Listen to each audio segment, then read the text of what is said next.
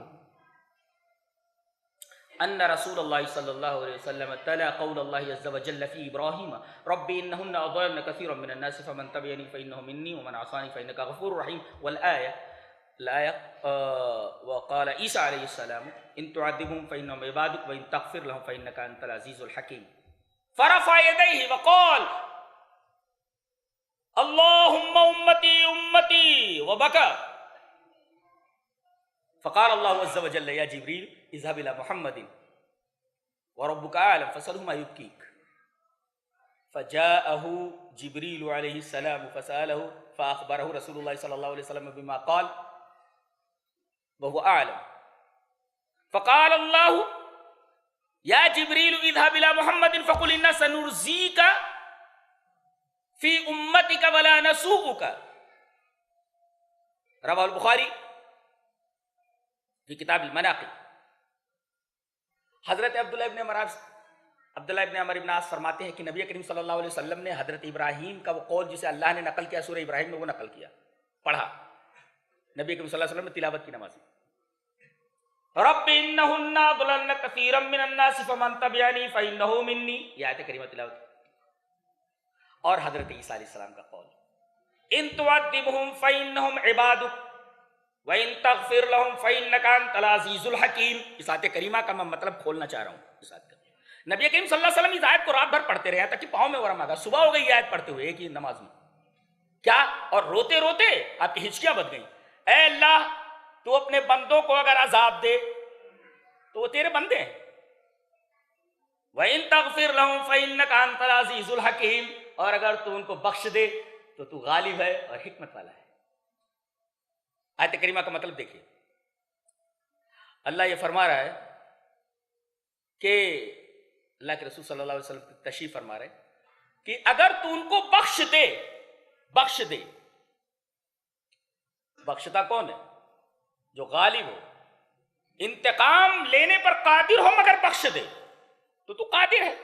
بندوں نے گناہ کیا ہے، تو چاہے تو انہیں سزا دے سکتا ہے، انتقام لے سکتا ہے، تو عزیز ہے، عزیز بن غالب. ارے جو عاجز ہو وہ دوسرے کو معاف کر دے تو کیا کمال ہے، تو بدلہ لے ہی نہیں سکتا، خود کمزور ہے. لیکن جو طاقتور ہو، بدلہ لینے پر قادر، وہ اگر معاف کر دے تو یہ کمال ہے. اے اللہ تو عزیز ہے، تو انتقام لے سکتا ہے، اس کے بعد بھی اگر تو معاف کر دے تو عزیز ہے، تو غالب ہے اور حکیم ہے. حکیم لانے کی کیا ضرورت تھی یہاں پر، یہ صفت لانے کی؟ غالب ہے، بخش سکتا ہے۔ حکیم لا کر کے بتانا چاہ رہا ہے اللہ تبارک و تعالیٰ کہ میں غالب ہوں، غالب ہونے کے بعد بھی بخش سکتا ہوں، بخش دوں گا، لیکن حکیم بھی ہوں، اس لیے کہ ہر میرا بندہ میرے رحم کے قابل نہیں ہوتا، اس لیے کہ ہر ایک کو بخش دینا میری حکمت کے خلاف ہے۔ یہ تو ایسا ہو جائے گا کہ ام حسب الذین استرحوا السیئات ان نجعلہم کالذین آمنوا وعملوا الصالحات، یہ تو ایسا ہوا کہ ارتکاب گناہ کرنے والے اور ارتکاب ثواب کرنے والے، اچھا کرنے والے اور برا کرنے والے دونوں برابر ہو جائیں گے۔ تو اگر گنہگار کو سزا نہ دے، سب کو معاف کر دے، تو اس کی حکمت کے خلاف ہے۔ یہ تو ایسے ہی ہوا جیسے ایمان والے کو اور کفر کرنے والے کو دونوں کو ایک پلیٹ فارم پر کھڑا کر دیا جائے، یہ اس کی حکمت کے خلاف ہے۔ تو اس آیت کریمہ کو کوئی نہیں پڑھتا کہ بھئی اللہ غالب ہے، بخش سکتا ہے، لیکن سب کو بخش دینا وہ اس کی حکمت کے خلاف ہے۔ لہذا یہ کہنا اللہ غفور الرحیم ہے، بخش دے گا، یہ اس کی حکمت کے خلاف ہے۔ کہیں انتقام کے دائرے میں آ گئے تو کیا گردن نپ جائے گی، ٹیٹوا دبا دیا جائے گا، ہاں، اور کھٹیا کھڑی ہو جائے گی۔ یہ آیت کریمہ پڑھی اللہ کے رسول صلی اللہ علیہ وسلم، پڑھتے رہے پڑھتے رہے پڑھتے رہے، پاؤں میں ورم آ گیا، روتے رہے پڑھتے رہے۔ اس کے بعد ہاتھ اٹھایا، فرفع یدیہ، اس آیت کریمہ کو پڑھنے کے بعد آپ نے اپنے ہاتھ اٹھائے، وقال اللہم امتی امتی، اے میرے معبود میری امت میری امت۔ زندگی بھر نبی کریم صلی اللہ علیہ وسلم کو اپنی امت کی فکر رہی۔ میں کہتا ہوں امت کو اپنے نبی کی کتنی فکر ہے؟ کوئی لگا ہوا ہے کہ آپ کے سایہ نہیں تھا، کوئی لگا ہوا آپ نور کے تھے، کوئی لگا ہوا ہے یہ ثابت کرنے میں کہ آپ بشر نہیں تھے۔ یہ فضول چیزوں میں امت الجھی ہوئی ہے، تو یہ کافر ہے تو وہ کافر ہے۔ آج امت میں کتنا اختلاف ہے بتائیے آپ؟ یہ اختلاف بھی ہماری دنیا کو جہنم بنانے میں بہت بڑی معاون اور بہت بڑی مددگار ہے۔ ہر ایک مسلک بس جو کچھ اس کے پاس ہے اسی کو پر خوش ہے، کل حزب بما لدیہم فرحون۔ پوری دنیا کے اندر ہمیں تباہ و برباد کرنے میں یہ جو اختلاف مسلکی ہے یہ بہت بڑا رول ادا کر رہا ہے، یہ بھی ذہن میں رکھا جائے۔ ہم کیوں پریشان ہیں؟ لیکن نبی کو ہمیشہ اپنی امت کی فکر دی۔ فرفع یدیہ، آپ نے اپنے ہاتھ اٹھائے اور آپ نے کہا اللہم امتی امتی، اے میرے معبود میری امت میری امت۔ وہ بکا، اور آپ زار و قطار رونے لگے، وہ بکا، رونے لگے آپ۔ اللہ تعالیٰ نے حضرت جبریل کو بھیجا، جبریل جاؤ، مجھے معلوم ہے، پوچھو میرا حبیب کیا مانگ رہا ہے، کیوں رو رہا ہے، کچھ چاہیے اس کو، فصل ہما یبکی، پوچھو کیوں رو رہے ہیں۔ تو حضرت جبریل آئے اور آنے کے بعد پوچھا کہ آپ کیوں رو رہے ہیں، اللہ پوچھ رہا ہے۔ تو آپ نے بتایا میں اپنی امت کے بارے میں بہت فکر مند ہوں، میری امت کا کیا حال ہونے والا ہے۔ تو جبرائیل آئے اور کہا کہ آپ کے حبیب یہ بول رہے ہیں کہ مجھے میری امت کی فکر ہے، بہت بڑی فکر ہے، اس لیے رو رہا ہوں۔ اللہ کو معلوم ہے۔ اللہ نے فرمایا جبرائیل جا کر کے میرے حبیب سے بول دو ان سنرسیک فی امتک ولا نسوءک، ہم آپ کی امت کے بارے میں آپ کو خوش کر دیں گے، بس۔ اللہ، تو یہ رونے کی وجہ سے نبی کے اللہ تبارک و تعالیٰ نے اتنی بڑی خوشخبری سنائی ہے آپ کی امت کو۔ جاؤ میرے نبی سے بول دو، وہ رو رہا ہے جس وجہ سے اپنی امت کے بارے میں رو رہا ہے، تو جا کر کے بول دو ان سنرسیک فی امتک، اے میرے حبیب تیری امت کے بارے میں ہم تمہیں خوش کر دیں گے، بس نا۔ اور نبی اپنی امت کے بارے میں کیسے راضی ہوں گے؟ جب امت کے اچھے لوگ بخش دیے جائیں۔ کون سے لوگ؟ اور بخشے کون جائیں گے؟ بخشے کون جائیں گے؟ جس سے اللہ اور اس کا رسول راضی ہو، ان سے جن سے اللہ بھی راضی نہیں، رسول بھی راضی نہیں، اگر نام کے مسلمان۔ آئیے وہ حدیث بھی دیکھ لیتے ہیں، کئی دفعہ وہ حدیث پڑھ چکا ہوں میں، بات صاف ہو جائے۔ حدیث اس طرح، وعن ابی ہریرہ رضی اللہ تعالیٰ عنہ قال قال رسول اللہ صلی اللہ علیہ وسلم لکل نبی دعوت مستجابہ فتعجل کل نبی دعوتہ وانی اختبات دعوتی شفاعتا لامتی یوم القیامہ فہی نائلۃ ان شاء اللہ من مات من امتی لا یشرک باللہ شیئا، رواه مسلم فی کتاب الایمان۔ حضرت امام مسلم رحمہ اللہ اس حدیث پاک کو مسلم شریف کتاب الایمان کے اندر اسی طرح لائے۔ حضرت ابو ہریرہ فرماتے ہیں کہ نبی اکرم صلی اللہ علیہ وسلم نے ارشاد فرمایا کہ ہر نبی کی ایک دعا مستجاب ہے۔ جتنے انبیاء کرام آئے سب سے اللہ نے کہہ دیا کہ تمہاری بہت ساری دعائیں قبول کروں گا، بہت ساری دعائیں ریجیکٹ کر دوں گا، لیکن ایک دعا گارنٹیڈ ہے، دعا ضرور قبول کروں۔ اللہ کے رسول نے فرمایا تمام انبیاء کرام نے اپنی اپنی دعائیں جو گارنٹیڈ تھی دنیا میں مانگنی پوری ہو گئی، جیسا کہ اللہ نے وعدہ کیا تھا، لیکن میں نے اپنی وہ دعا دنیا میں نہیں استعمال کی ہے، ابھی بچا کر رکھا ہوا ہے میں نے، چھپا کر۔ اللہ